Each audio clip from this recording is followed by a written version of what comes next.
Clase práctica número 4, estructuras neurovasculares.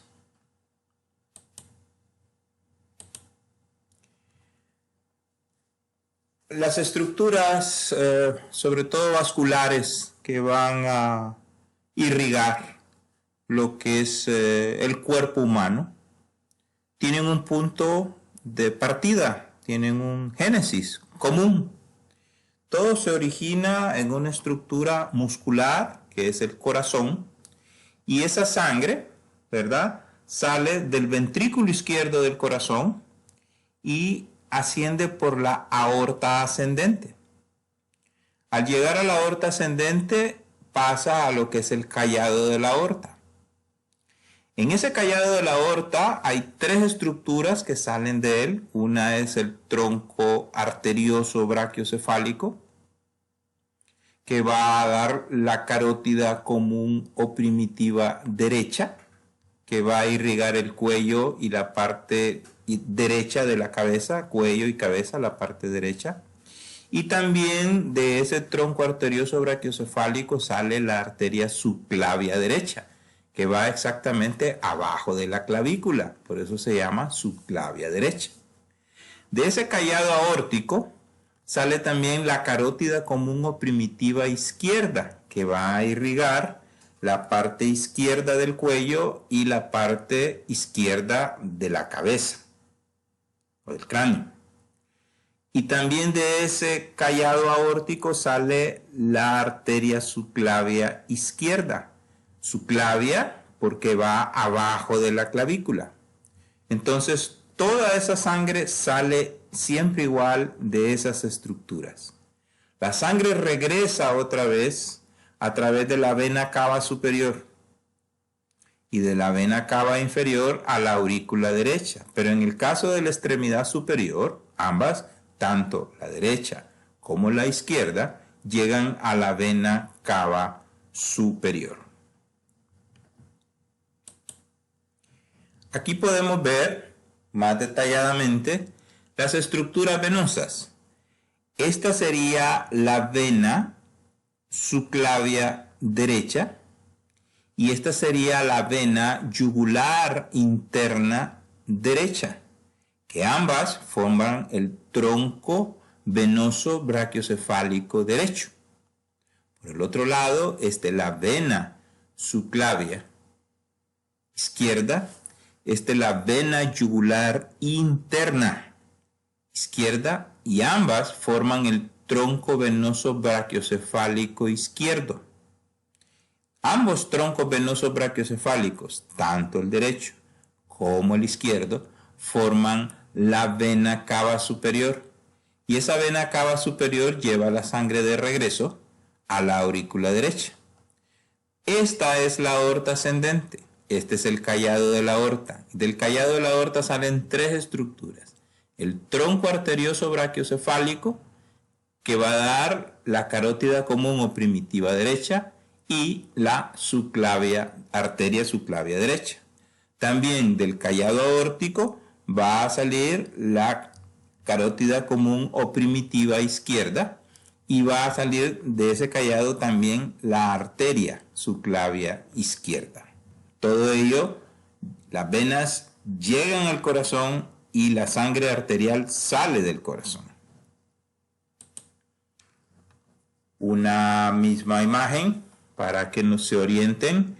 Este es el esternón, que es el manubrio del esternón. Este es el cuerpo. Esta es la primera costilla y esta es la segunda costilla. Abajo de ellos está lo que es la pleura de los pulmones, ¿verdad? Y a este nivel vamos a tener el tronco venoso brachiocefálico derecho, la vena yugular interna derecha y la vena subclavia derecha. Y tenemos la vena subclavia izquierda, la vena yugular interna izquierda, que forma el tronco venoso brachiocefálico izquierdo. Esta ya sería la arteria subclavia derecha, la carótida común o primitiva derecha, que ambas vienen del tronco arterioso brachiocefálico, la arteria carótida común o primitiva izquierda y la arteria subclavia izquierda.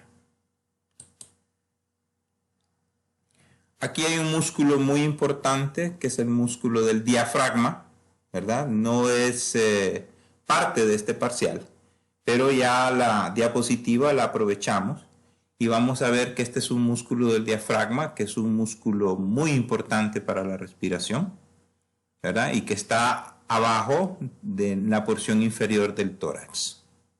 En esta diapositiva pues podemos repasar viendo el manubrio del esternón, el cuerpo del esternón, el apéndice sifoides, y podemos ver las costillas verdaderas, la primera, la segunda, la tercera, la cuarta, la quinta, la sexta y la séptima costilla se consideran verdaderas porque se conectan directamente todas ellas por medio de cartílago al esternón.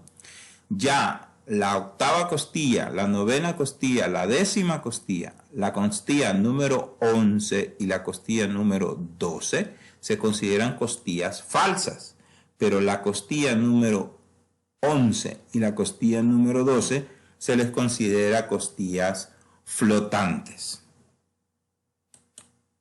Este es un esquema que es clásico, siempre el corazón, siempre la aorta ascendente, siempre el callado de la aorta. El callado de la aorta se divide en sus tres estructuras clásicas, el tronco arterioso brachiocefálico, la carótida común o primitiva y la arteria subclavia izquierda, es la carótida común o primitiva izquierda. Del tronco arterioso brachiocefálico sale la arteria carótida común o primitiva derecha y la arteria subclavia derecha. Esa arteria subclavia derecha, cuando pasa por el borde inferior de la clavícula, pasa a convertirse, ¿verdad?, en arteria axilar. Esta arteria axilar, cuando pasa por el borde del músculo redondo mayor, pasa a llamarse arteria humeral a nivel del brazo, donde está el hueso del húmero, arteria humeral. Y a nivel de la fosa cubital, pasando la fosa cubital a nivel de la cabeza del radio, la arteria humeral se divide en dos, en una arteria radial y en una arteria cubital. El pulso radial es el pulso conocido que tomamos con el dedo índice y el dedo medio en la región radial, ¿verdad?, del carpo, y ahí tomamos el pulso normalmente. Aquí hay un esquema de lo que se conoce que es la arteria subclavia. Primero, este es el tronco arterioso brachiocefálico. Esta es la arteria carótida común o primitiva, en este caso derecha, ¿verdad?, que va a irrigar la parte derecha del cuello y la parte de la cabeza del lado derecho. Y después viene la arteria subclavia derecha. Pues bien, hay una estructura a este nivel que está sombreada, que es el músculo escaleno anterior. Ese músculo escaleno anterior va a dividir la arteria subclavia en tres porciones. La primera porción, que es antes del músculo escaleno. La segunda porción es que es atrás del músculo escaleno. Y la tercera porción es después del músculo escaleno hasta el borde externo de la primera costilla. Porque después del borde externo de la primera costilla, la arteria pasa a llamarse axilar. ¿Cuáles son las ramas de esa arteria en la primera porción? La arteria vertebral. La arteria vertebral es la primera rama que da a la arteria subclavia y va directamente hacia la base del cerebro y hacia la parte posterior del cerebro, la arteria vertebral. Después de la arteria vertebral viene el tronco tiro-bicérvico escapular, que también popularmente se le conoce como tronco tirocervical. Pues ese tronco tirocervical nos va a dar una arteria tiroidea inferior, nos va a dar una arteria cervical transversa y nos va a dar una arteria subescapular que va por encima de la escápula a nivel de la escotadura escapular que tenemos ahí cerca de la espina de la escápula. Ahí va la arteria supraescapular. Tenemos en la parte que está sombreada por el escaleno anterior la arteria, ¿verdad?, cérvico-costal, que es la que viene acá. Me había olvidado mencionar que en la parte inferior de la primera porción está la arteria mamaria interna. Después de la región sombreada del escaleno vamos a encontrar la arteria escapular descendente, que va a viajar por el borde interno de la escápula. En el momento que estudiemos la circulación colateral de la escápula, pues esta es una arteria importante, la escapular descendente, y la arteria supraescapular, que es rama del tronco tiro cervical. Aquí hay un esquema, ¿verdad?, de las ramas de la arteria subclavia, muy importantes, ¿verdad? La primera rama es la arteria vertebral, la segunda es la mamaria interna, la tercera es el tronco tiro cervical, que se va a dividir en tres ramas, una tiroidea inferior, una supraescapular y una cervical transversa. También está el tronco costocervical o cérvico intercostal y está la arteria escapular descendente. Si usted le pregunta en el examen cuáles son las ramas de la arteria subclavia, usted va a contestar arteria vertebral, arteria mamaria interna, tronco tiro cervical, tronco costocervical y arteria escapular descendente. Si le preguntan cuáles son las porciones de la arteria vertebral, va a poner porción cervical, porción vertebral, porción suboccipital y porción intracraneal. Acuérdese que la arteria vertebral va hacia el cráneo, la parte posterior de la cabeza, arteria vertebral. Y si le preguntan cuáles son las ramas del tronco tiro bicérvico escapular o tronco tiro cervical, las ramas de ellas son arteria tiroidea inferior, arteria supraescapular y arteria cervical transversa. En esta diapositiva vamos a revisar, vamos a agrandar un poco, ¿verdad?, las ramas de las arterias que habíamos visto anteriormente.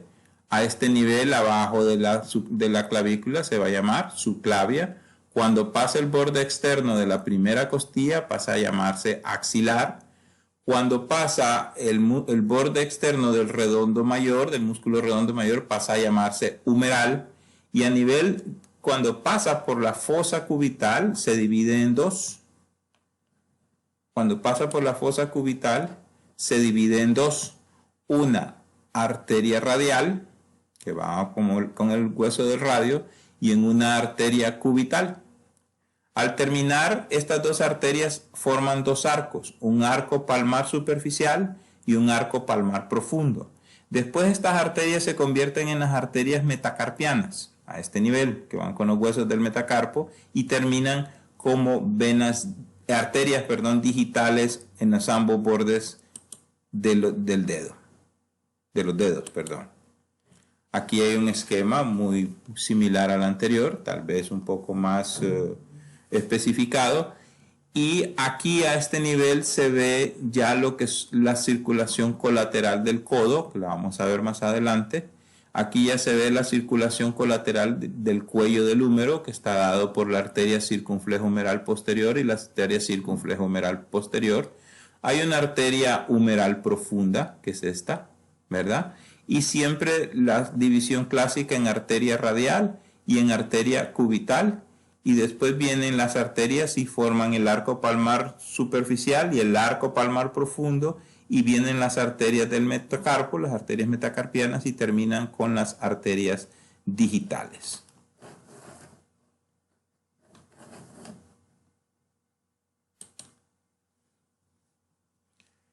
En esta diapositiva vamos a estudiar lo que es las arterias, las ramas de la arteria axilar.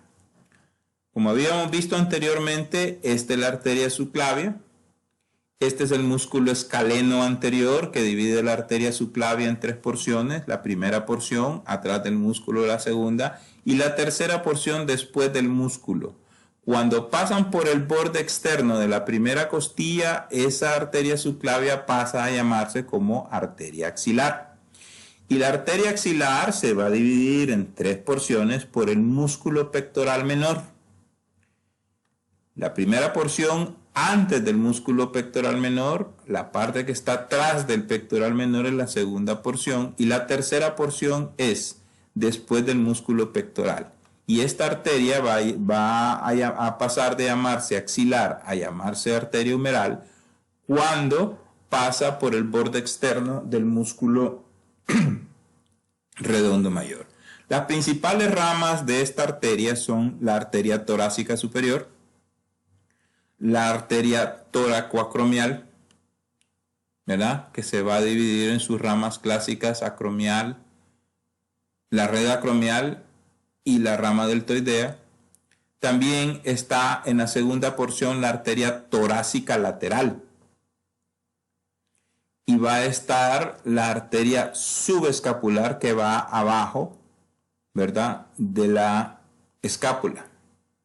Una vez que esta arteria deja de llamarse axilar, pasa a llamarse braquial o humeral, y aquí vamos a tener también la arteria circunflejo-humeral posterior y la arteria circunflejo-humeral anterior, que hacen una anastomosis a nivel del cuello del húmero.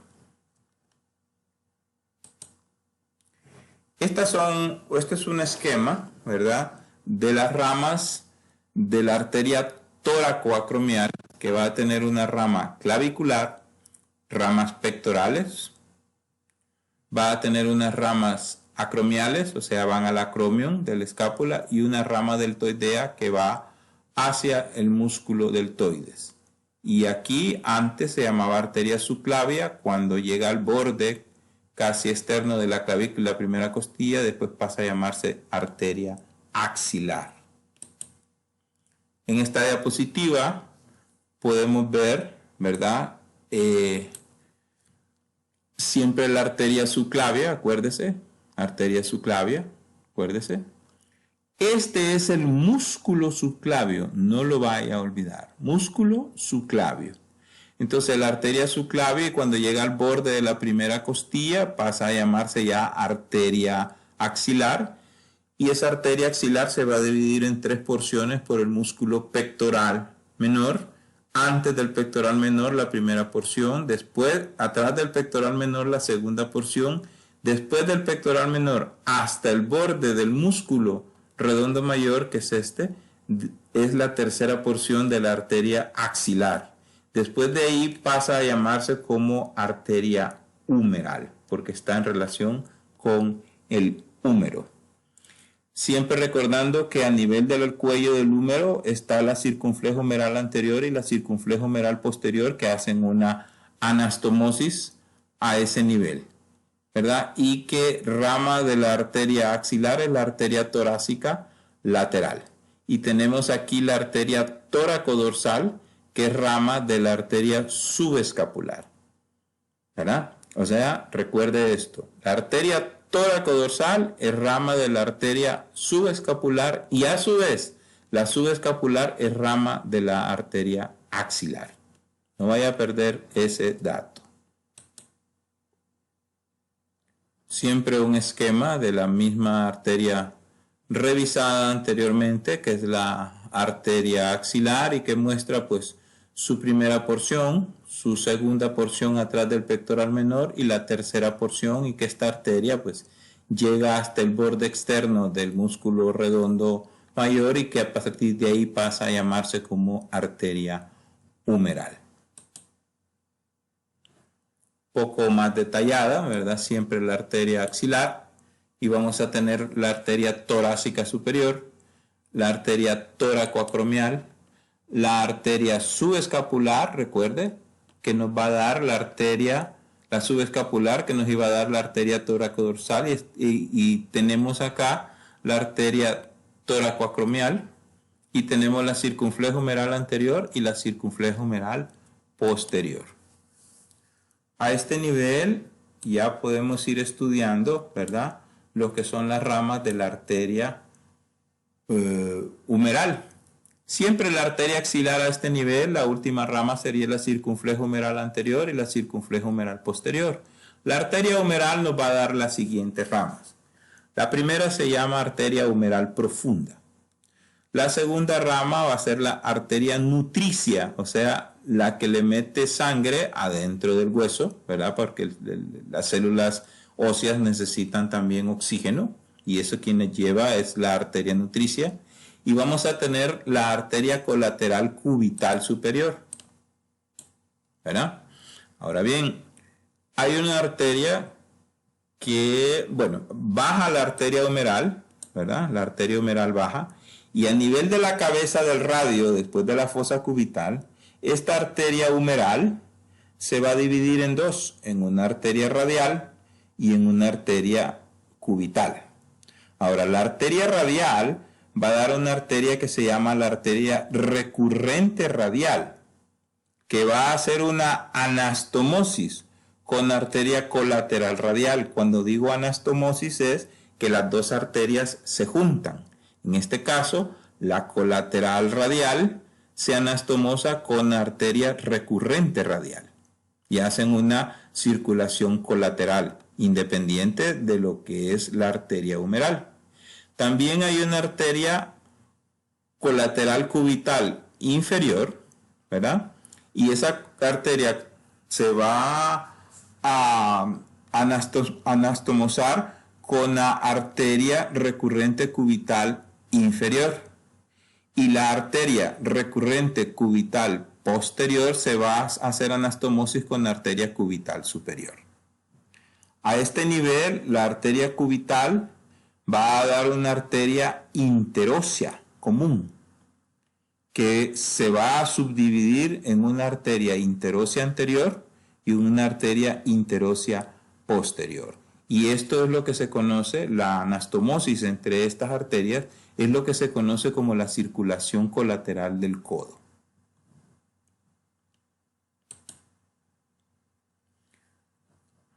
A este nivel se va a ver la circulación colateral de la escápula. Ustedes recordarán que esta era la arteria subclavia y que daba una primera rama que era la arteria vertebral y que de ahí venía el tronco tirocervical, pues esta da la arteria cervical transversa que se viene por el borde interno de la escápula. Está la arteria supraescapular que va a irrigar la fosa supraespinosa, se viene por la escotadura escapular y pasa a un lado de la espina de la escápula y llega a la fosa infraespinosa y se anastomosa con ramas que vienen, ¿verdad?, de la arteria cervical transversa.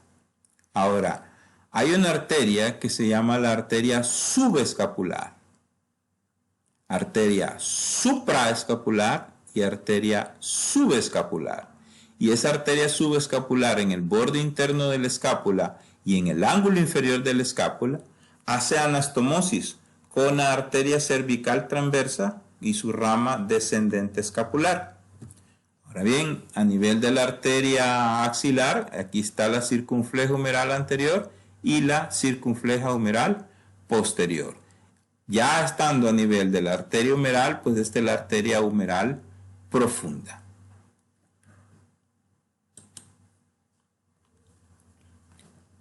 En esta diapositiva vamos a ver, para identificar, esta es la espina de la escápula, este es el músculo supraespinoso, el músculo infraespinoso, el músculo redondo menor y el músculo redondo mayor. Este es el músculo deltoides, que da la redondez característica del hombro. Y este es el músculo tríceps.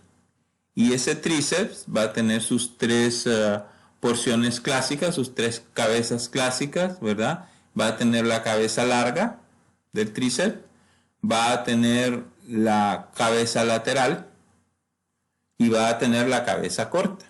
Ahora bien, por la parte posterior del brazo, a nivel del tríceps, va a pasar la arteria braquial humeral y va a dar la arteria humeral profunda, y este es el nervio radial, que es una de las ramas terminales del plexo braquial. A este nivel, en esta diapositiva, si bien es cierto hay unas estructuras musculares, vamos a encontrar que a nivel de la fosa cubital, ¿cuál es el contenido? El contenido de la fosa cubital es el nervio mediano y la arteria humeral. Y vamos a encontrar también el tendón del bíceps. Si usted le preguntan cuál es el contenido de la fosa cubital, usted va a contestar el tendón del bíceps, la arteria humeral o braquial y el nervio mediano.